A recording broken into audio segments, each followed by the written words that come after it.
Hello friends, welcome to Archana's delicious recipes. நம்ம வீடியோவில் இன்றைக்கி என்ன பார்க்க போகிறோன்னா, எல்லாருக்கும் ரொம்ப பிடிச்ச பிஸ்தா ஐஸ்கிரீம் எப்படி செய்யலான்றதை பார்க்கலாம். இந்த ஐஸ்கிரீம் செய்கிறது பார்த்திங்கன்னா ரொம்ப ஈஸி தான். வாங்க எப்படி செய்யலான்றதை பார்க்கலாம். நம்ம இன்னைக்கு இந்த ஐஸ்கிரீம் செய்கிறதுக்காக ஒரு பாத்திரத்தில் 1/2 லிட்டர் அளவு பால் எடுத்திருக்கோம். அந்த பாலை இது போல் நல்லா கொதிக்க வச்சு எடுத்துக்கோங்க. பால் நல்லா கொதிச்சு வந்த உடனே அதில் 1 கப் அளவு சுகர் சேர்த்துக்கலாம். சுகர் சேர்த்ததுக்கப்புறமா இந்த பாலை நல்லா மிக்ஸ் பண்ணி எடுத்துக்கோங்க. அதாவது இந்த பால் நல்லா கலர் சேஞ்ச் ஆகிட்டு கெட்டியான ஒரு பதத்துக்கு வரும். அந்த அளவுக்கு நம்ம இது போல் நல்லா கலந்து விட்டுட்டே இருக்கணும். பாருங்கள், நம்மளோட பால் இந்த அளவுக்கு கெட்டியாயிருச்சு. இதுக்கு மேலே விட்டோம்னா பால் கோவாவாக மாறிடும். அதனால் இந்த ஸ்டேஜ்லேயே நம்ம ஸ்டவ் ஆஃப் பண்ணிடலாம். ஸ்டவ் ஆஃப் பண்ணிவிட்டு இதை அப்படியே வச்சுருங்க, நல்லா ஆறி வரட்டும்.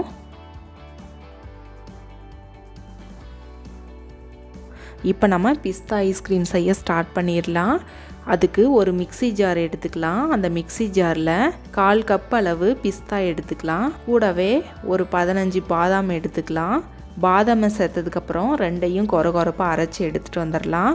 பாருங்கள், இந்த அளவுக்கு கொரகொரப்பாக அரைச்சி எடுத்துகிட்டு வந்தாச்சு. இப்போ நம்ம அமுல் ஃப்ரெஷ் க்ரீமை நல்லா பீட் பண்ணி எடுக்கணும். அதுக்காக நம்ம பவுலில் ஒரு 1/2 அன் ஹவர் போல் ஃப்ரீசரில் வச்சு எடுத்துருக்கோம். அதே போல் பிளெண்டரோட பிளேடையும் 1/2 அன் ஹவர் போல் ஃப்ரீசரில் வச்சு எடுத்துக்கலாம். இது 200 ml உள்ளது. இதை அப்படியே பவுலில் சேர்த்துக்கலாம். சேர்த்ததுக்கப்புறம் நம்ம பிளெண்டர் வச்சு இதை நல்லா பீட் பண்ணிக்கலாம். இதை 1 நிமிஷம் அளவுக்கு நம்ம பீட் பண்ணியாச்சு. பீட் பண்ணதுக்கப்புறமா கொஞ்சமாக க்ரீன் கலரில் உள்ள ஃபுட் கலர் சேர்த்துக்கலாம். உங்களுக்கு ஃபுட் கலர் வேணான்னு நினச்சிங்கன்னா நீங்கள் இதை ஸ்கிப் பண்ணிக்கோங்க. ஏன்னா பிஸ்தா ஐஸ்கிரீம் க்ரீன் கலரில் இருக்கிறதுனால கொஞ்சமாக நம்ம ஃபுட் கலர் சேர்த்துருக்குறோம்.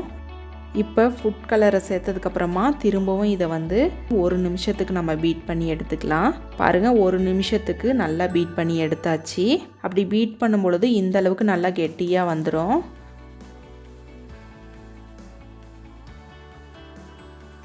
நம்மளோட ஃப்ரெஷ் க்ரீம் எல்லாமே ஓரளவுக்கு நல்லா கெட்டியாகி வந்ததுக்கப்புறமா நம்ம செஞ்சு வச்சுருந்த மில்க் இருக்கு இல்லையா, அது நல்லா ஆறிடுச்சு.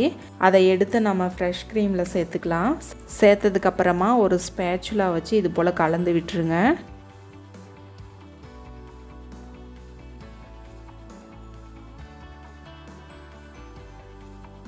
கூடவே நம்ம கொரகொரப்பாக அரைச்சி எடுத்து வச்சுருந்த பிஸ்தா அண்டு பாதாம் சேர்த்துக்கலாம். சேர்த்ததுக்கப்புறமா திரும்பவும் இதை 2 நிமிஷம் போல் நல்லா பீட் பண்ணிக்கலாம். இதுக்கு சுகர் எதுவும் சேர்க்கக்கூடாது. ஏன்னா நம்ம மில்கை பாயில் பண்ணும் பொழுது அதுலேயே நம்ம சேர்த்துட்டோம். அதனால் இதில் எதுவும் சேர்க்க வேண்டாம். பாருங்கள், நல்லா கெட்டியாக வர வரைக்கும் நம்ம பீட் பண்ணி எடுத்தாச்சு.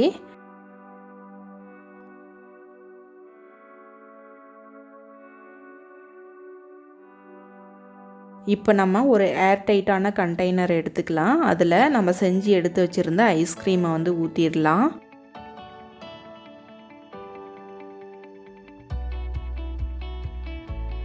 ஐஸ்கிரீம் எல்லாத்தையும் ஊற்றுனதுக்கப்புறமா இதை நல்லா டைட்டாக மூடிட்டு ஒரு 8 ஹவர்ஸ் போல் ஃப்ரீசரில் வச்சிடலாம். நல்லா ஃப்ரீஸ் ஆகட்டும்.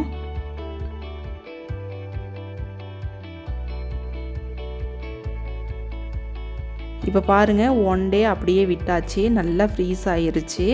நம்ம ஓப்பன் பண்ணி பார்க்கலாம். பாருங்கள், நம்மளோட ஐஸ்கிரீம் எல்லாமே பார்க்குறதுக்கே ரொம்ப அழகாக இருக்குது. நல்லா செட் ஆகி வந்திருக்கு. இப்போ ஒரு ஸ்கூப் வச்சு நம்ம சர்வ் பண்ணிக்கலாம். பாருங்கள், இந்த மாதிரி வலிச்சு எடுத்தோம்னா எவ்வளோ அழகாக உருண்டையாக வருதுன்னு.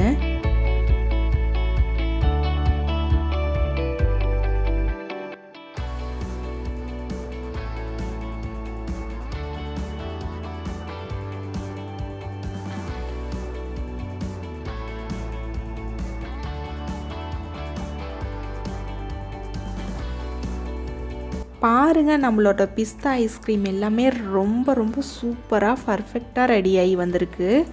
கடையில் வாங்குகிற அளவுக்கு டேஸ்ட்டில் இருக்குது. கண்டிப்பாக இந்த ரெசிபியை நீங்களும் ஒரு முறை ட்ரை பண்ணுங்கள். ட்ரை பண்ணிவிட்டு எப்படி வந்துச்சுன்னு உங்களோட ஃபீட்பேக்கை எங்களோட ஷேர் பண்ணுங்கள். இந்த வீடியோ உங்களுக்கு பிடிச்சிருந்தா மறக்காமல் லைக் பண்ணுங்கள், சப்ஸ்கிரைப் பண்ணுங்கள், ஷேர் பண்ணுங்கள்.